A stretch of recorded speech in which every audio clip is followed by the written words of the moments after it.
My SCA name is Magdalen Venterosa, and I am in my 27th year in this society. I picked my name very much wanting the heralds not to reject what I sent in on the first try. And so I was like, if I pick a name that's from the Bible, they can't say it's not, period. And so I was a big fan of Jesus Christ Superstar, the Andrew Lloyd Webber musical.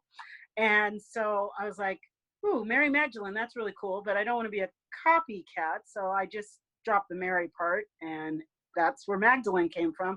And I actually did a little research on it and found that there were Portuguese royalty who had been named Magdalene without an A. The Spaniards tended to be Magdalena, and Portuguese did not.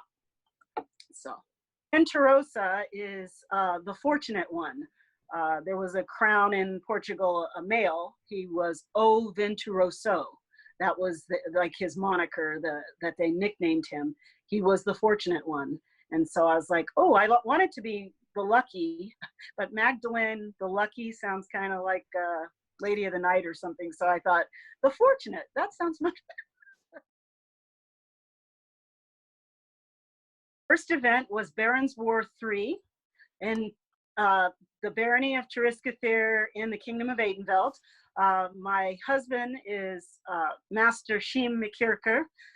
Many know him as Simon, and he and I had just started dating. And he told me that there was this Renaissance event going on and said I had to make a dress. And I said, why? And he goes, because everybody wears the garb. And I was like, oh, okay, I can do that. What is garb? And he connected me up with a gal named Iris, who was in House Rolling Thunder. At the time, she was one of the Solar Thunder ladies, which was one of the Thunder branches down here in Iskathir at the time. And Iris helped me make my first tea tunic dress. And I went to Barons' War. It was in October at that time. That was before Great Western War ever came along. And so Barons' War fell in October. And there were campfires and tents everywhere and people everywhere in garb. And I thought this was really cool. And I was like, this is great. And Simon took me over to one of the campfires, introduced me around. There were people doing bardic. And then it started to rain. And it's rare that it rains in Arizona or Atenveld, but it does rain. And so a lot of folks started running in towards a building. And at that time, Barons' War was held at the Pima County Fairgrounds. And so Thurber Hall was where they held court. So Simon elected to stay out in the rain. And I was like, I'm not doing that. I don't do rain if I can help it. So I ran inside with a bunch of other folks, and court was going on. And I've never looked back. I was in my own heaven at that point. I couldn't understand what was going on. I couldn't hear it, but I saw all of the clothing everyone had, the kings and queens. At that time, Outlands and Artemisia were still principalities of Atenveld. And so there was this huge dais of royalty and nobility. And I was like, why didn't he take me to this first? This is amazing. I still enjoy campfires and bardic, but I love court. Awesome. You do not have to be a member of a household. In Triscathir, our barony kind of has a culture of household focus. And I've been in 3 households. I'm currently in Rothenheim, excuse me. I was in Agnivajra prior to that. And I was in what was called the Dragonheart Trading Company, which was my first household.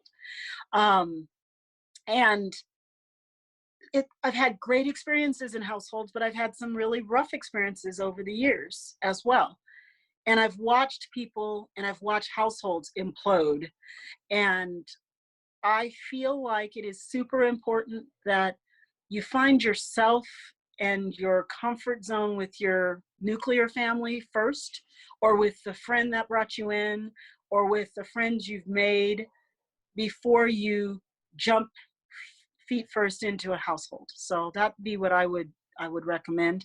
I'm not saying never be in a household. I think like I said, every experience I've had with them has been great, and I love my household now. But it's just like families, you know, we all experience certain function and dysfunction in households, and sometimes in the SCA it can be overwhelming. So that's what I would tell somebody brand new. My favorite feast that I attended was the first reign of Arthur O'Flaherty, and at that time his queen was Tamira, and O'Connor Kilty, I believe is how she said her persona name. And that was a cool coronation because he's very proud of his Irish persona roots, O'Flaherty. And so they had all these soldiers basically pounding their shields, and the king came in. And I remember this king crowning himself, and he did so. And as soon as the coronation court was over, we went from court directly to feast, which was pretty cool. And it was an adjoining room to the auditorium that we were in, and they had it all set up for feast. And I'm a foodie. I've always loved really good food, and I love really crappy food. I love food. So the thing that was unique about this is most SCA feasts have appetizers of honey butter or herb butter, white bread, like a French bread, maybe some crackers, maybe some cheese in cubes, and usually yellow cheese, like a cheap cheddar, and it's usually not very impressive. This feast, and I regret that I do not recall who the feast steward was, but this feast had champagne grapes on a platter and little shrimp and elegant food, not our normal typical cheese and crackers. And the breads had flavor to them. They had herbs in the bread, not just on the butter. And so we all sat down, and we were having a lovely time, and this food was very elegant. And I was like, oh, now this is a feast. And I didn't know what I thought until His Majesty Arthur came out, and they rolled out a haunch of beef. I don't know how large this thing was. I mean, it was literally a quarter of a cow, arguably. And Duke Deaton Claymore had roasted the beef, and Arthur got up and explained that the Lord of the land would serve his people, and he carved the beef and served all of the populace at that feast. I've never seen it done since, and I've never seen it done as amazing as that. That sticks with me to this day. It was That is a grand memory. So Hastini said, you need to go to a coronation. You've never been to one. And I'm like, well, why? I don't need to be hanging out with a crown. She goes, oh, yes, you do. You need to see this. It is important. And so she drove me to Phoenix at the time. The coronation was the last reign in the Kingdom of Adenvelt, and at that time, the Principality of Artemisia, for oh, goodness gracious. I'm watching his face in my head, and Brian and Anna, there we go. So Brian and Anna had, and at that point, it was his 8th reign as king. And she, I believe it was her 6th reign as queen here. They have since moved to the East Kingdom and have reigned there. And they are amazing, lovely people. So Brian and Anna were stepping down, and Eric and Nichelle, the 1st reign, were stepping up. And Nichelle is of the White Wolf family, and that's a legacy family in the Kingdom of Adenvelt.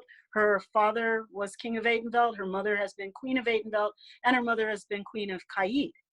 And so her mother, Duchess Lynn White Wolf, I had known about these folks because there are celebrities. Our dukes and duchesses, our counts and countesses, our kings and queens.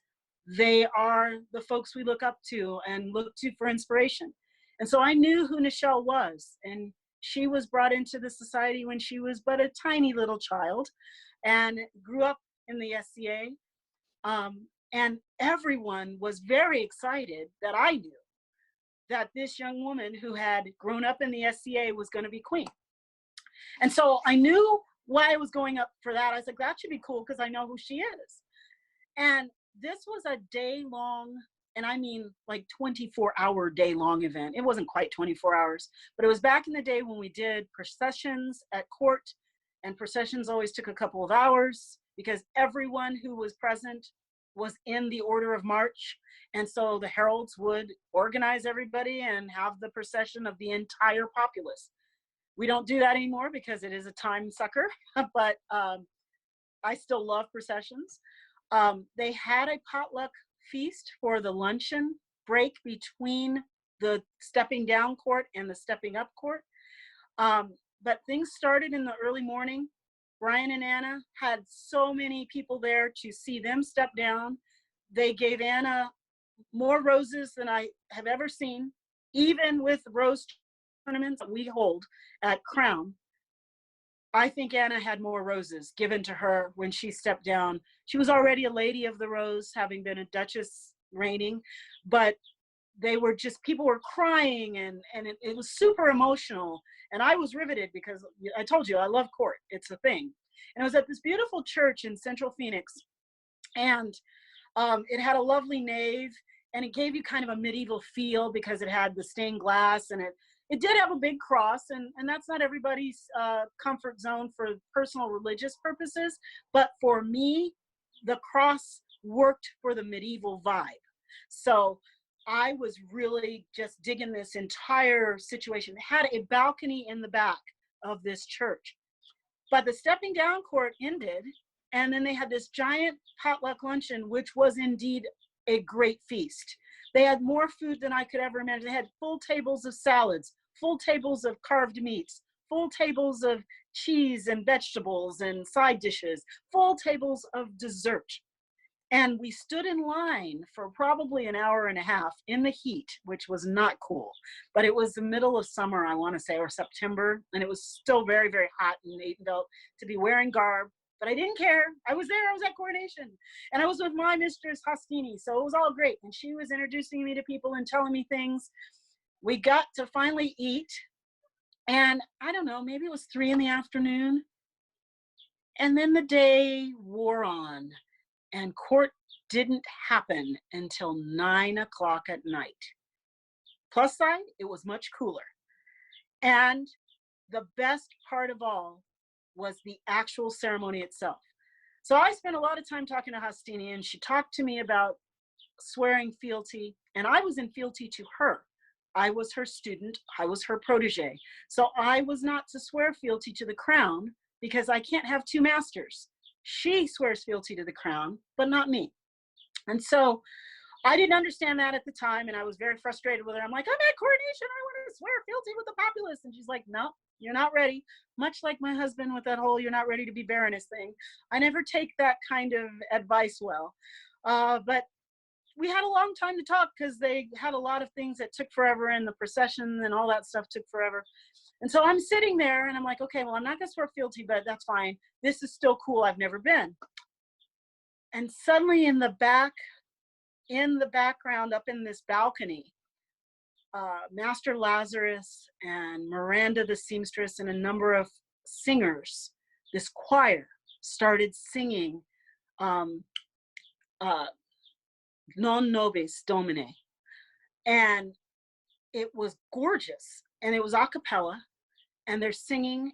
And the king had already crowned himself. And I don't think I remember, and I'm sorry, Eric, I don't remember your part as much as I remember Nichelle's. But here comes this crown princess, and she didn't have her crown princess crown on at that point. She just had her hair all braided up. And if you know Nichelle, she has long, dark hair and very full. And she had it in this intricate braided updo kind of thing that just made her look so serene. And she walked in by herself. I mean, there were guards around, and the populace was very reverent. And they're singing Non Nobis Domine, and she's walking in. It was magic, absolute magic. And then Eric crowned her Queen of Adenvelt, and again, court was amazing. And I don't know, it was probably 10 at night, 11 before we left, but it was a neat day. I was given at Fop Revel, and the crown was Eric and Nichelle the first, their first reign. And all I remember is when I got called up, I kind of knew what it was at that point. I mean, I've been playing a long enough time, maybe 2 or 3 years, I guess, at that point. And when I got up and knelt before the queen, she took my hands, and so I'm holding her hands, and then I just started crying. And she's like, "Why are you crying?" And I'm like, "I don't know." But it was happy tears, ugly cry, but happy tears. And I was super excited. And then, you know, they introduced me as Lady Magdalen. And that was neat because at that time in the Outlands, there was another Magdalen. She was African American by background. And she and I were like doppelgangers of each other. If she had an afro, I had an afro. If she was wearing braids, I had braids. She became a mistress of the Pelican before I did. And so it worked out because I was Milady, she was Lady. Then she was Mistress, and then I was Lady. And so that was kind of cool. And her name was Magdalena Asmerit de Venezia, and I'm Magdalen Venterosa. So talk about confusion. It happened. So Mistress Marta is Parhelion Herald for the Kingdom of Adenveld. That is the little rim of light around the sun. And that's why we named it that. She has a personal title of Brickbat Herald, but Marta is our go-to for our names and devices. And so I went to her home. She has a meeting monthly called Heraldry Hut. And I go to Heraldry Hut and I said, well, I want a black swan because it's graceful and beautiful and black like me. And she, of course, laughed at me. And I was like, what? And she laughed at me not because she was being cruel. She laughed at me because one of the typical things for new folks in the society, and I probably was only in for the second or third year at that point. And she says, well, you know, there are a lot of folks who have black swans in their heraldry, but here's the book. It wasn't online at that time. There wasn't internet searches the way we have now. I mean, the internet existed and online existed, but the SCA had just started getting into that. So we still had this giant tome. And so she handed me the registered names book. And she said, look through and see how many black swans there are and see what the different backgrounds, because you have to have something that's unique and suitable for you. And it can't be something that matches anyone else's within 2 points of difference. And I was like, okay, I can do that. I'm a herald. I can manage this. And I looked at the book and I was overwhelmed at the number of folks in the entire society. And we probably had, you know, at any given time, 40,000 members. And so, and upteen numbers of names and devices. So I was like, well, okay, fine. This isn't going to work. I can't have a black swan. And she said, well, what other colors, what are the things you want to do? And I was like, well, I want a creature. I want something that's black. And how about a spider? And I decided on a spider because there were only 5 at that time in the entire society. There are many more spiders now of different tinctures, but there were very few. And I was like, I got it, a black spider, that's gonna work. And part of that came from my dad, of all things, because his initials are W.E.B. His name is Willie Edward Berry. He used to sign, and still does, he's still alive, he signs his name Webb, and will draw a little spider web with his name. So I am the daughter of the web. So I went ahead with a black spider. So it is Purpale Orangul's a black spider overall, a border counterchanged. And so the border is golden red and the center is golden red with a line down the middle and a black spider on the top. And then I have on my, I don't know if you can see it here, in the center of my coronet is a spider. And on my brooch here is a spider. This spider actually has an hourglass. I never get upset if someone gives me Black Widow spider web, but I have no desire to kill off my husband at any time. He's a good man. So we used to in Tariskathir support a demo at a school that was in Northwest Tucson, Cornerstone School. Mistress Elaine and Sir Wolfere connected us up with this group. And the thing that was always rough about their demo was it was always the Friday before May Coronation. So May Coronation would be on the Saturday. Their demo always fell on that Friday. And so it was really hard for them to get people to come to the demo because people were like, well, we got to go to Coronation, or we got to do this, or we got to do that. And so I had the circumstances where I was able to go. And I've been to it twice, but this particular time was just super cool because part of the neat thing about demos at schools is that a lot of times the kids at the school are studying the Middle Ages and the Renaissance. And so in this case, the kids had done a Shakespeare setup, and they had like done backdrops that looked like Tudor buildings. And they had neat, just their energy was so cool. And all I was able to do was a little embroidery. I have it's now a very old pink dress or kirtle. But I had my pink kirtle and I had my sun hat, and I got to talk to the kids about embroidery, but I got to see them doing some of their Shakespeare, and that was super neat. And Wolfere and Elaine always would do dance with the kids, and so they set up dancing. And then we had Baldric, Master Baldric will bring out all of his armor. And so we had a small cadre of people, and we helped do this demo for the kids at Cornerstone. And so that was pretty cool, and I really enjoyed that. Deputy Arts and Sciences Officer for Tariskathir. I wasn't a herald, first off. I was a deputy ANS. The Arts and Sciences Minister was a very good friend of mine, and she doesn't participate much at all anymore, but she was a great embroiderer and a great person. And it was Lady Caitlin von Koppel. And she was the arts officer, and she had said, well, you know, I need someone to help me with this task. And so I'm like, got it.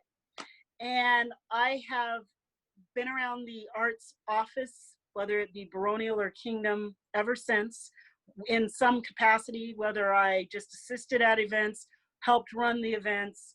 I have participated as an artisan in competitions. I have taught at Collegium. I ran a couple of collegiums when I was the deputy arts officer, because back in the 1990s, Tariskathir and Monstonitrus used to have a joint collegium that they did, and they kind of bounced it back between the two baronies. And so kind of segueing back to your question about events, I forgot about this, but I'm going to mention it now because it was one of the coolest things ever, is I try to be creative when I am an event steward. I don't like the same old, because, hey, we do this so often. I want it to be different experience every time. So I said, why don't we do a collegium where we have a theme and we actually have a luncheon instead of having everybody go out for fast food or having potluck. I'm not a fan of potlucks. I've had good potluck, but that's not my thing. And so I said, why don't we have a luncheon, and we need a keynote speaker. So why don't we have Leonardo da Vinci come and speak to the populace? And I kind of have the idea that period cosplay is cool.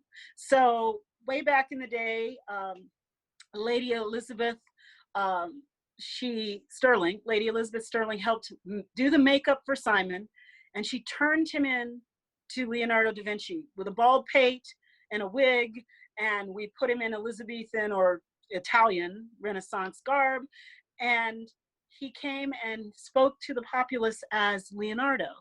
And we had classes throughout the day, and the idea was that he was our inspiration, because he is a great Renaissance artisan and scientist. And so that was one of the coolest things. And Well, I'm going to pick the most prominent because it's the closest to memory, but I was very fortunate to be of a team of event stewards to run Estrella War for 2 years. And so Viscountess Victoria and Her Excellency Mistress Tigra, the three of us were the mains for Estrella War 29 and Estrella War 30. And it was an experience that I cannot, I could never copy ever again. It was the biggest event that I'd ever been involved in, and that's why there was a team of us so that we could cover all the bases. At the time that we did it, the war had actually gone down in population. So at its height, Estrella had just right about 10,000 attendees. By the time we were running it, we were in the 4,000 range, which is still a lot of folks. And to have that honor was pretty cool, but I had sworn I was never going to ride in a golf cart because I thought that was, it's not period, it's an imposition, it makes the whole camping experience seem not as authentic. And so I was like, no golf carts for me. Well, I rode in a lot of golf carts because you just can't physically walk everywhere fast enough to get to the different venues where things are happening, whether it be the battlefield or Merchants Row, or there are 3 different, at that time, camping fields where different groups of campers were. So you can't get from one parking lot to another without using a golf cart. My son at the time was about 9 years old, and he just loved it. He was like, Mom, can I ride in the golf cart? And so I relented on my vow that I would never be on a golf cart. But Estrella War tops it, and I never had actually aspired to run a war, let alone that war. But what had happened over time is, as I said, we were year 29. So 28 years, folks from the central Adenvelt baronies had run the war because Estrella was always in center of the kingdom, somewhere either in the Phoenix metro area or a little bit south of there. But it had never been something that anyone from Tariskathir or Mons Tenitris or Burning Sands, none of us had ever run anything because we didn't need to. The folks in central Adenvelt always did it. And after a fashion, 28 years worth of folks, you run out of folks who have the time or energy or ability. And so at that point, Duke Craven had contacted Viscountess Victoria, and she said, I won't do it unless I have a team. And so fortunately for me, I was chosen along with Tigra to do that. And it was marvelous. Learned a lot because I had never understood the background of that event. And that's really one of those things where, you know, people all the time talk about the folks behind the scenes, because my Pelican is primarily for heraldry and event steward work, but heraldry, you're out in front. People see and clearly hear you all the time. The folks who are running events, those aren't the folks you see as readily because they're the ones making the phone calls or doing all the modern things to make sure that everyone can have fun when that week of war comes along or whatnot.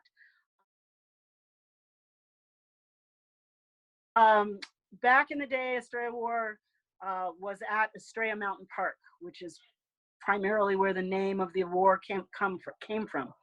I had at that point been a herald for a while. My peer, my Pelican peer, was Viscountess Hastini Chandra, and she had reigned as Princess of the Sun with Viscount Sir Justin Durack. And so I had gotten to be friends with Sir Justin. And I had gone over what we always call it as a walkabout or hanging out, basically walking throughout the camps. And so I had left my camp. It was just, the sun was just going down, and I had gone over to Sable Milrand, which was a brand new household at that time. Sir Jakob and Mistress Darany had recently split from being members of De La Rock, and they had started their own household. And so I went to go visit and hang out and chat and, you know, whatnot. And when I got there, Sir Justin was there. And So we all were having a good time talking, and he says, "Hey, Magdalen, why don't you come with me? I've got to go over and talk to Duke Chorus. We've got to talk about some battlefield negotiations." And I was like, "Okay, sure." And so Sir Justin and I walked over to where the Outlands was camped, and we hailed camp to Duke Chorus, Matterholm's camp. And I had heard about Duke Chorus all my time in the society at that point. And obviously, being a duke, he'd reigned a couple times, and he's a Duke of Adenveld.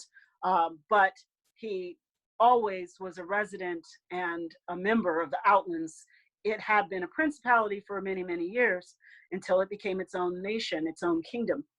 So I go and I hang out with them, and Chorus is he is now passed away, but Chorus was a very large man, and not just large in his body, but in his presence. You know, he wasn't somebody who didn't make an impression on you the first moment you met him. So I came in and I'm really timid, and I'm like, "Yeah, I'm just hanging out with Justin. It's okay." And he's like, "Oh no, Lassie, have a seat." And he tells me to sit down, and he's like, "What are you drinking?" And I'm like, what? I don't know. And I got to have whiskey with Justin and Chorus and listen to them talk about negotiating, you know, how many troops were going to be on what side of the battlefield and who was allied to whom. And all I could think of at the time was every fighter boy that I know is going to be jealous of this moment, because no one gets to do this except for these heavy hitter knights who are planning these great battles for the Estrella. And I got to sit there and have a drink with those two gentlemen, and that is by far my best memory. The honor and chivalry thing is pretty cool, where gentlemen don't want you to carry a basket. They would carry it for you or offer to relieve you of your burdens. And being a pelican sometimes makes that difficult, because you want to, I can do it myself. I help, you know. But that just the extra step that people take to give you a little bit of deference, because in the Middle Ages, the genders were very much defined, and there was a concept of a male should protect a female. And modernly, you know, that's not so much the case, although we still have it, and that's common courtesy is the way I like to see it modernly. But in the SCA, there's somewhat of an exaggeration of it, I would say. And having my hand kissed is lovely. Having someone carry my basket is wonderful. Having folks offer to help me, even if I don't need help, it's a lovely thing. And my mistress taught me that you never refuse a gentleman or even another lady if she offers to help you. And the reason you never refuse them is it isn't about your honor and your abilities. It's about their honor. They've put themselves on the line to offer you their service. And it is incumbent on you to accept that service, even if it's a few steps, or even if it isn't really necessary. It is, in fact, necessary for our society, for our game, so to speak, so that we can all enjoy the gentler, happier times of the Middle Ages and Renaissance. So as a female, I've encountered that. And for my own part, I love the ladies who have achieved knighthood and the ladies who have become masters of defense. I am not a fighter. I never have been in armor. I have never wielded a blade, but I respect every single one of them who had the persistence to keep that going and to fight in a man's world, because that is not an easy feat. And my hat's off to them, because. So I always joke that the society is like a chocolate chip cookie, and there are only so many chips. So I'm one of the chips. I have found that I definitely gravitate towards other persons of color in the SCA, but at the same time, everyone is unique. And the one thing that's very interesting about the society is it's not so much about your skin tone. I mean, I've had conversations with folks and we've joked about, you know, am I a Moor? And I don't really consider my persona a Moorish persona. I actually gravitate more towards the Burgundian clothing and culture and whatnot. And of late, I've been more interested in the Troubadours, which were the female troubadours of southern France um, in the 13th century. So I kind of have bounced around with my persona type, because in the SCA, you can be who you want to be. You don't have to be a modern Black woman. I am, but when I'm in the society, I'm just Magdalen. And I have found that I have received great love from everyone. And the folks who don't love me, they generally don't hate me because of my skin. It might be because of something I've said or something I've done, but no one has ever expressed to me a dislike for racial prejudice, at least. In the SCA, the culture is beautiful. And I have found persons of color with Japanese persona. I believe the king of the middle is Seto. He has a Japanese persona, but he's an African who went to Japan, having talked to him about his persona. We have Sir Nader, who is a Landsknecht. So he's a man who has an African background, but always is found in a magnificent German Landsknecht clothing, and he is a knight of the society. My favorite is Master Rodri, who now resides in Antire. And Master Rodri is fabulous as an Elizabethan gentleman and wears the most unique clothing, as well as Duchess Isabella of York, who I fangirled over her. She came to Estrella War, again at Estrella Mountain Park, and she also has an Elizabethan persona, and she wears the very beautiful ruffs and neckwear and just fantastic clothing that Elizabeth I wore, or recreations of same. And she carries herself with such beauty and grace. She was, in fact, the queen at the time, but I was like, squee, squee. And my parents reside in Central Aidenville. They don't play in the society, but I had invited them to come to Australia. And I'm like, there's a Black queen. You have to see her. She's amazing. And so I got to introduce my parents to Duchess Isabella when she was Queen of the East. And that was another one of those cool things.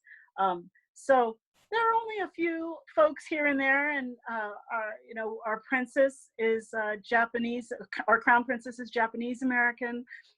There's so many folks of different backgrounds. There's Hispanic. There's everybody. I mean, it's a melting pot in the SCA. I had not planned to be a Baroness at the time that it happened. I had wanted years before that to be a Baroness, but I had the honor with my husband to reign as the nobility of the Barony of Theresa, the Gem of Aidenville, from the years 2013 to 2017, modernly. So it was a 3-year term. We had at any given time, we had about 150 actual paid members, and then we had another 150 folks who, for their own choice, didn't pay membership, but they participated heavily within our group. So at any given time, we had about 300 members of our barony that we supported, that we encouraged, that we hopefully inspired. I have had many great friendships that developed from the time I was Baroness. I learned every step of the way in the SCA. I've learned different things. And when I wanted to be a Baroness, my husband said, "You're not ready. You're not ready." And I said, "What do you mean I'm not ready? How dare you?" And I, put him up. I was pretty upset with him, but he wasn't ready either. And he explained to me that my maturity in the society was not there. I wasn't ready to be a leader. And I didn't believe him at the time. I was angry and I was petulant. But he had asked me, and I will share this. This is kind of one of those weird things, but he had asked me at the time, he said, hey, well, why do you want to be the Baroness? And I'm like, because I want people to bow to me. That's pretty cool. And he said, that's why you're not ready. And so many years passed between that conversation and the day that Sir Zygmunt, who was Baron before us, with his good lady Aleid, or Leda now is her new name. She's changed her persona to be more Greek. But at the time she was Baroness Aleid. And he said, we need letters of intent. And why don't you and Simon consider it? And we're like, no, we're good. And we literally listed every couple that we could think of that we thought was appropriate and said, why don't you ask them? Why don't you ask them? Why don't you ask them? And he said, done it, did it, can't, not wanting to. And he goes through the list, and we went through the list, and we finally went ahead and we wrote our letter of intent after speaking with our son, who initially thought it was a great idea. Once we actually became Baron and Baroness, he did not think it was a good idea to have mom and dad gone pretty much every weekend to the SCA. And we would take him with us to events. He's 15 now. He was not impressed. And so it is a hard thing because adults play in the SCA. That's our playground, that's our game. And sometimes it is not the best environment for kids for fun. We try our best to make it fun for kids, but it's hard when we're trying to play too. So when we were Baron and Baroness, we did try very much to give youth awards from the barony. We loved court. We're both performers by custom and habit and hobby, I guess. Well, he is a professional performer, Simon is. I have not ever been a professional performer, but I definitely enjoy hamming it up in front of the crowd, so to speak. So we loved holding court, and our investiture ceremony, because we're both heralds, we had 4 heralds to herald us in, and we did it with humor because we thought it would be amusing. And so each of the heralds had their own style. And our current Baroness, Baroness Thera, she was one of our heralds. Sir Cosimo, his Honorable Lordship Ryan, and his Honorable Lordship Fergus were all our heralds. And it was a great experience to kind of waltz in, and we wore grand houppelons with the long sleeves and long trains, and oh, what a pain to trip over those things. But Morgan and Livia II was the crown that invested us, and Morgan and Elizabeth III were the crown to divest us. And so a different Morgan, just for the recording history posterity. But nonetheless, it was a very great experience, and I am very pleased that I had the opportunity to become part of the lineage of Theresa. And it's Thera. She's my Baroness right now, but she is my friend. She moved to Atenvelt from the Outlands. She had always been kind of fringy in the society at that point. I mean, she was a fighter. She's an incredible artisan. She is a mistress of the Pelican, so she definitely serves. She is everyman. She does it all. But when I met her, it's just this fiery, petite, blonde lady with a Texas accent. We call it Ansteorin because the Oklahoma is part of Ansteora, but Texas is still big. And here comes this lady. She moved here from the Outlands, but she was born in Ansteora. And she was just thirsty for knowledge, and she's really cool. And she had 2 little boys when I met her.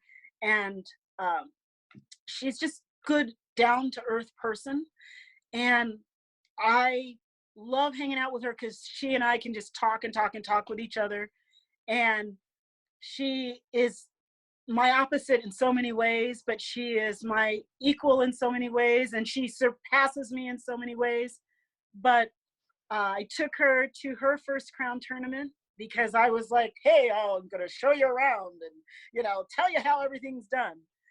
And the thing that's kind of incredible about Thera is that she I had asked her and talked to her about maybe becoming my protege at some point, because I see folks and I say to myself, that's a natural born pelican, just the way they are in their bearing, in their service, in their action. And she fits that bill. And so I talked to her about it, and she's like, yeah, that's not for me. And so she never was a student of anyone. She did it herself, and she has her own accolades to tell you about. But it was neat to see the wonder in her eyes when I was telling her about all the people who were fighting and all the different things that were happening and who was who and who was what. And she just, she took it all in like a sponge, and she remembers more than I can ever tell, basically. So to serve the society, to serve my people. For me, work is fun. And so washing the dishes, pushing the broom, running the event, heralding the court, all of those things help make the dream. And many people who, I said I've been playing for about 27 years, and I know folks who have been playing for 40 and 50 years. And those folks in that generation, they didn't call the SCA the dream. I grew up in a generation that's what it was always termed to me. And it's kind of that concept of you're awake, but this isn't real. This is a fantasy. This is a dream. This is the ideal. And so being a pelican, I feel like it is my responsibility to give back and help build that dream for everybody, whether it's another pelican, whether it's a knight, whether it's the brand new person who's come to their first event, whether it's the artisans over here who are trying to display their arts. If I can help in some way to make the unreal real, I think that that's a cool thing. And so I feel very strongly about attending Circle and advising the Crown about the folks who should be the next Pelicans, because I won't be here forever. This is my Pelican medallion. It's not mine originally. It was my mistress's. She passed away just this last year, and her daughter thought well enough of me to let me carry this legacy. Regalia means a lot to me. And yeah, I'm getting a little verklempt, but I'll hang in there. But you see the pelican in its piety. That is a symbol of the Order of the Pelican. It is a pelican who vulns herself, basically cuts into her chest till she's bleeding, so that, and you see the little blood drops, so that she may feed her young. And there's two little baby birds right here. The pelican's service is so great that they treat it as self-sacrifice. I'm not a good exchequer. I never have had that job, but I have sat troll table before, which is the gate where you take the money. I don't like to sit still, so that's a job that I cannot do. I can count money and I can make sure that everything balances. But that's a sacrifice. The person who is taking all of the site fees and making sure everyone can enjoy the site, who sits there the entire event, they don't do the dancing, they don't sit the feast, they don't stand in court and herald for the king. They serve by making sure that everyone can enjoy this hall that we've all had to pay for, because site fees are just so that we all chip in to pay for our events. That's a self-sacrifice. And I don't see it so much as a herald, but even the herald sacrifices their time, because it's not about the herald, it's about the crown or about the coronet that you serve. Our job is to make them look good. And I love to show off and be a smart aleck, but it's better that I'm not a smart aleck, and it's better that I'm not showing off. It is better that I am speaking well, because I am the king's voice that day. And so that's important to me, and serving is what I do. And There is no job beneath me, and there is no job above me. I will do whatever I'm asked to do if it is within my ability to do it. Not everyone has students. Not every peer has students, and they're not required to. Um, I am a people person by just my nature, so I always felt like it was important to have students, and I have had a number of students who, for various circumstances and reasons, we have started out together and gone on a path together, and then we've come to a passing of ways, divergence, and they have chosen to not be my student. I've never fired a student, basically, but I have been fired as a mistress, so to speak. I have had 3 students who have been fortunate enough to be recognized as pelicans, and all of these have been ladies. I have 2 gentlemen who are currently active proteges, and that's Lord Louis Lefevre and Lord Wulfric, and he is my other student currently, and they are my active gentlemen who are my students now. I have a few proteges who are inactive, and for their reasons, they are not as active because of life, the universe, and everything, is what I like to say.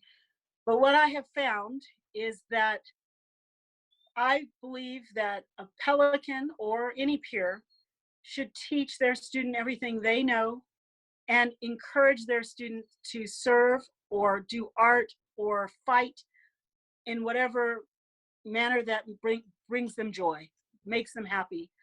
There's no point in doing this if you're not having a good time. There's no point in doing this if it is stressing you out. There is no point in doing this if you are only doing it to get the peerage. There are folks who get peerage within a few years. There are folks who get peerage in 20 years, 10 years, 30 years. Everyone comes to peerage at their own time. I try to train my students to learn who all the other pelicans are.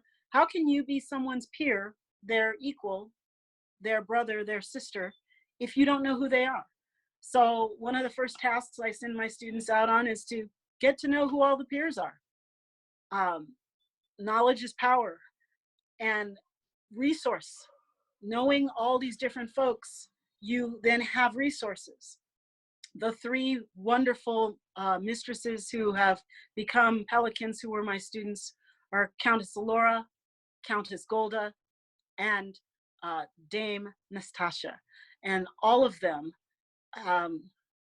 they are all wonderful ladies. They all have different strengths that they bring to it. One of the things that I have learned from Elora is learn from your student, not just teach your student. If they are to be your peer one day, and in my case, yes, I've been fortunate to be made a pelican before she was, but Elora served as the Kingdom Youth Minister for 5 years, and she was at Estrella War year after year, sacrificing her war, meaning she couldn't go do other things because she was running the youth center. And I had never been in the youth center before. And I was always talking to her about, well, you know, you don't have to do that. And she's like, yes, I do. It's what I do. It's my job. And she says, why don't you come and see what it's like? And so I went to the youth center, and I found it was a great time. First of all, I really enjoy working with kids. It was not kids at a school at a demo. It was SCA kids learning about history and learning about how to make things and do things. And she and I got into a terrible row over it at some point because I was basically telling her, I think that she wasn't working hard enough or something of that nature. And she said, why don't you try it? And I took her up on it because I could not fault what she said. I had to actually walk a mile in her shoes. And so I have run the youth center at Southern Crusades War twice. The first time was a very big learning curve. The second time, I was not planning to run it. I was going to just be the deputy, but the lady who was going to run it had to work in her mundane job and could not be at the war, so I had to run it. And I hadn't planned to run it, so I was like, oh my God, I got to run youth center. And it was the best time ever. I got to meet all these kids' parents, and I got to work with the kids. It was super neat. I've learned from Golda that, you know, she is a completely graceful, serene person. And this was way before she was ever Queen of Adenveld. She's just good. And I needed that goodness from her. I had to get that from her. And she, to this day, is a good friend of mine. And I was grateful to have the opportunity to work on her court and work on Alora's court. And I teased Nastasia because she has not yet been Queen of Adenveld, but I'm like, look, got you this far, and the other two have become countesses. I figure you're going to be a countess your own right one of these days, a queen in your own right one of these days. Not by her own hand, but to have the right consort and become queen. And she laughs me off. But Nastasia is a list mistress by her main trade. She's also a herald, and she's the Adenveld principal herald currently. And so we always shared the heraldry aspect. And the thing that's so cool about our relationship and how we connected was heralds are supposed to herald the tournament at Crown Tournament, but you're not supposed to stand in front of the list table. And Mistress Elaine has yelled at me for years, Magdalen, I can't see through you. You need to step aside so I can see the tournament. And I'll get out of the way. But in this particular instance, it was Crown Tournament, and Nastasia was running the list. And one great herald who inspired us and inspires us to this day, who has since passed, is Master Yehuda of Nuremberg. And he had a booming, deep, resonant voice. And I was standing directly in front of the list table, in front of Nastasia. And this is before she was ever a pelican, but she was a servant and she was working. And she said, Mags, get out of the way. And I didn't hear Nastasia. I heard Yehuda, because he was her first pelican. And he had passed away, and then she was left without her peer. She was somewhat adrift at sea. It's not that she didn't want another peer to help her. It wasn't that she didn't want to be a protege still. It's just that sometimes life throws us some cruel curveballs. And so she was without a peer at that point in time. And I maintain, and I think she agrees, Yehuda set us up. And from that point on, we decided that it would be good for me to carry on and foster her in his absence. And so I'm so grateful to have had that experience, because my students are my friends, and they're my heart. I wore it because I was doing this interview.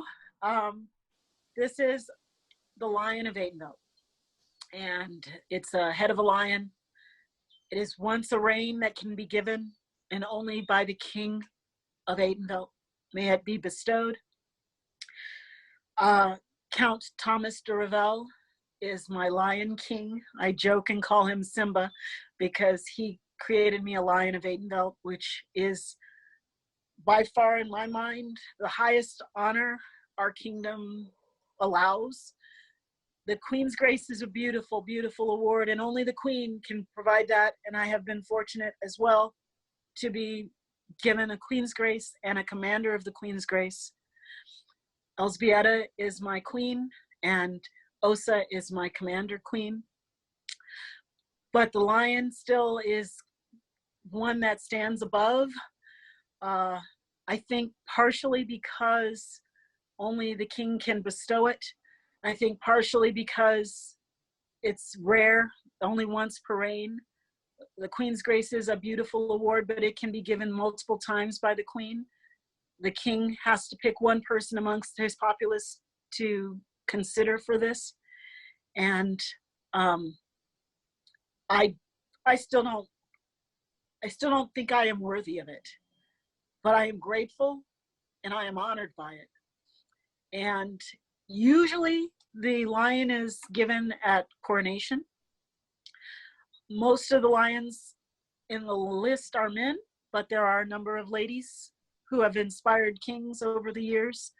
And so I'm this is special and it is important. This particular medallion is not the medallion from Thomas. This medallion, Nastasia had commissioned for me when she became a pelican, and she gave it to me as a gift. And Mistress Aoife made it. She is a laurel and amazingly talented in metalworking. And so I wear it with pride. I wear it with honor and not sufficient humility, but I will continue to try to earn that honor. Never a dull moment. One of the greatest things about our kingdom, about this barony, about just my experience in the SCA is the connection with the people. We hug more than church people hug. We hug more than families hug. We love each other. We enjoy being around each other, telling tales by the fire, drinking mead by the fire,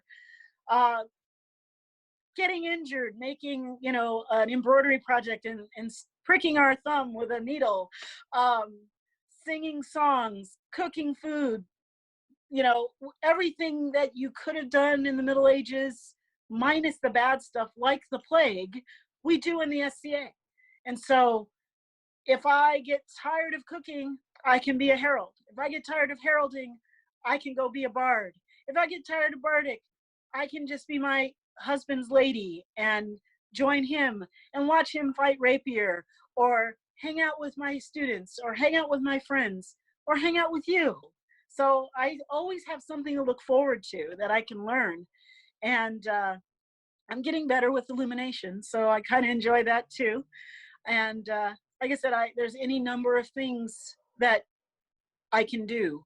And the best last wrap up is many, many years ago, there was an older lady named Christiana. She had to carry around an oxygen tank with her everywhere she went, because otherwise she wouldn't be able to go everywhere. But she was still able to walk by her own hand. And she would take that oxygen tank everywhere with her. And she arguably was in her 70s. And if she was younger, I think her health gave her the impression that she might be older in her 70s.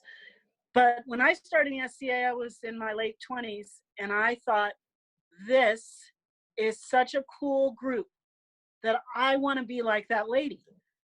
I want to still be doing this when I am barely walking, when I am old and gray. I'm already a little gray, but when I'm really old and gray, when my herald's voice is weakened, when I can no longer say I can do it myself and carry my basket, when I need someone else to carry me into court.